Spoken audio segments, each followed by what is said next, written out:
First marked in 2004, Safer Internet Day was first conceived amidst concerns about the content children were accessing on the internet.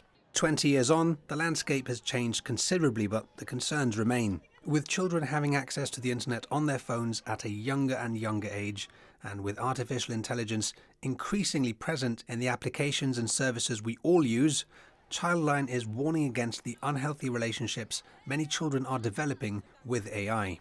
There's no care there. They don't care about you, really. You're going to just speak to AI and AI will reply whatever you want it to reply.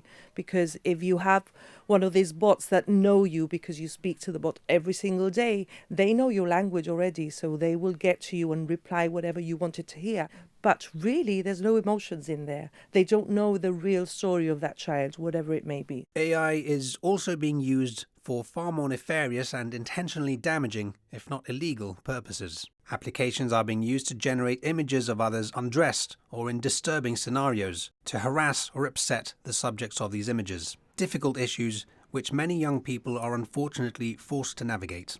When we look at it, varying levels of danger, that's obviously a really big concern for children and young people, because you could get any picture that you get shared on Facebook, or that you might put into a chatbot to say, caricature me and so on. And we've just got to be mindful of the different levels of risk involved. And as adults, we might be able to have the ability to critically think and evaluate, don't share too much personal information.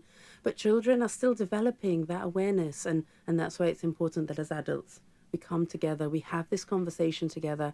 How can we support each other to protect our children and young people online, to prevent the nudifying of images? That's why we are reaching out to parents to say, okay, things are happening here, but how can you open up the space or the room to have a conversation with your children? Because if something disturbing happens, they turn to you, that they will say, Mom, look at this, or Dad, or whoever is closest to them, their carers or grandparents even, So it's, instead of, sometimes we can think, oh, don't look at that, it's not real or it's fake, but ask open questions and be a bit interested in what is happening in your children's life.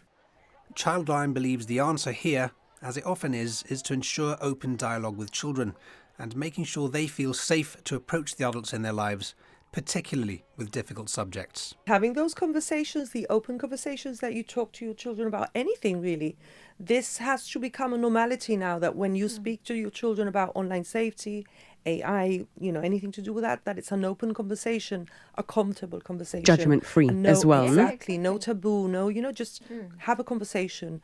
There is a point where some things need to be made illegal and government agencies need to step up and do their bit. But at the end of the day, the bit that we can control is as a community, making sure that we're aware what technology our children are using,